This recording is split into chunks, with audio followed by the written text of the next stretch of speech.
I come in through a educational lens. I'm really putting my foot forward and ensuring that our Canadian public, students, and members have all the information that they need in order to be sort of the best advocates for the current crisis that is happening for North Korean refugees. The relationship with IRCC is really key in this pilot project because this is a first. It's a historic first. Canada has a special policy for private sponsorship programs, which is really one of a kind. If you look at the general refugee resettlement prospects across the world, and especially in the case of North Korean refugees, as we all know that they usually evolved in sort of a gray legal water when it comes to recognizing of their refugee status. So this policy really is a good option, in recognizing that there is an option in Canada, that there are communities that are ready to help, and enabling a community sort of grassroots perspective in enabling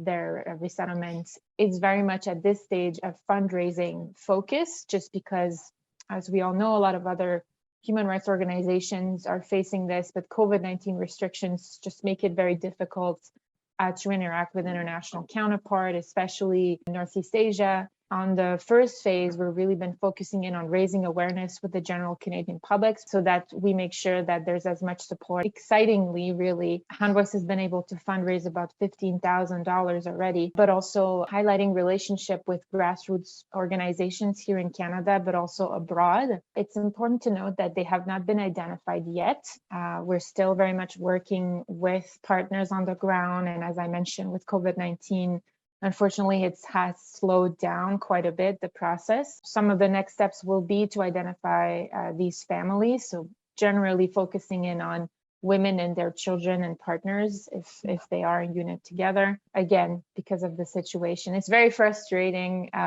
just not being able to move forward. On the other side of the spectrum, though, a lot of organizations locally here, especially in Ontario, in Canada, but in other provinces as well. As you may know, we have chapters all across the country who do a great work at raising awareness. So this is sort of the focus, is to ensure that we have the internal organizational capacity with relevant, sometimes public-private partnerships, generally with grassroots organizations that could come from faith organization all the way to resettlement organization to diaspora Korean Canadian organization that are just like preparing their capacity to lead this resettlement process.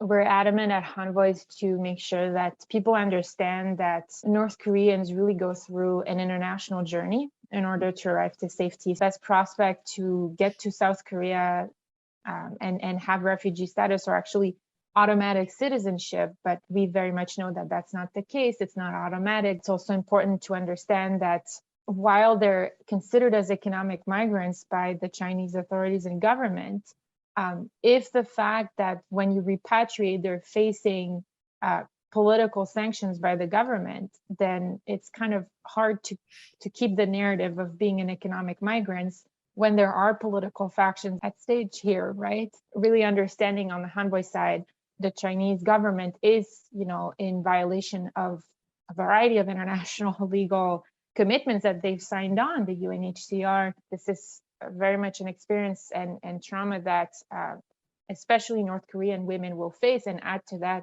sexual gender-based violence that they're facing. The subjects of the pilot projects are women. We talk about family units, but of course 70% or so historically of the refugee population has been identifying as women. The investment in mental health has been, in the latest budget, was about $1 billion. But then an experience as well with refugee resettlement and newcomer support. So mental health resources that are catered to the needs of a certain population, of certain communities, with the help, of course, of campaign to get over stigmatization of what it means to have mental health issues or PTSD or overcoming sexual gender-based violence trauma in the Canadian society as a North Korean woman. So in that sense, that's how we want to support. That's why this program really has been pushed forward and put in place, because there's a general opportunity to help. So why don't we push this forth?